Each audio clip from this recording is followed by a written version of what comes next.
Um,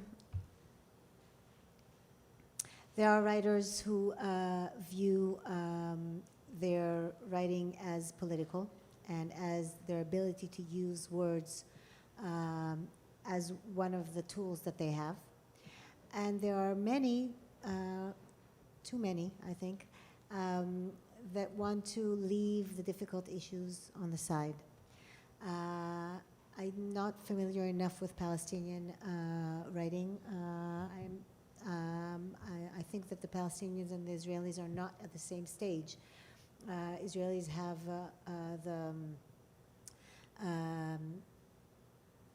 have a life and have certain freedoms that enable them to not see the other, not see the conflict and pretend that it's not there, whereas I imagine that Palestinian writers cannot afford to do so because they don't have those freedoms. So I think that's one difference. Rami, maybe you'd like to elaborate on that. So there are a lot of different certain, types of Palestinian people. I mean, I'm a Palestinian citizen of Israel. I grew up with Hebrew around me. So I actually started speaking Hebrew before I started speaking Arabic.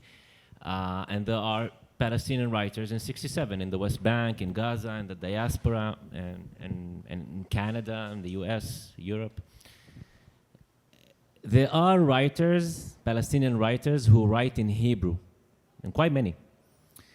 And these writers, when I first started as a writer, I started as a journalist and then became an editor of a news website.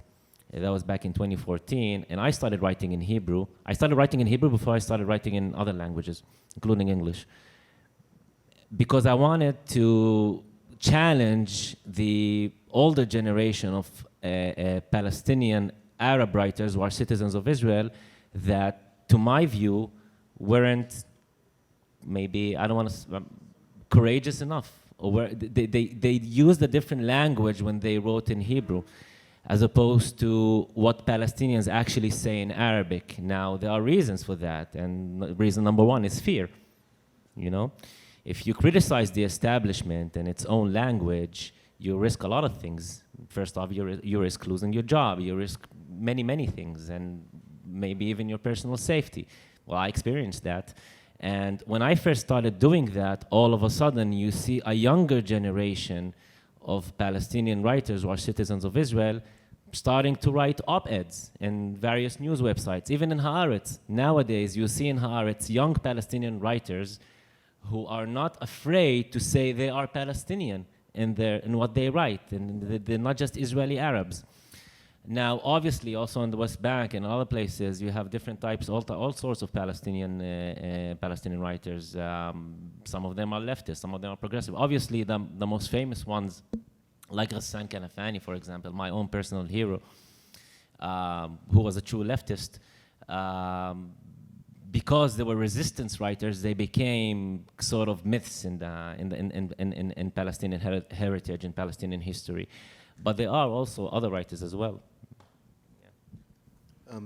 I'll just add one thing. Just without, I'm not talking about knowing, but here I can just imagine.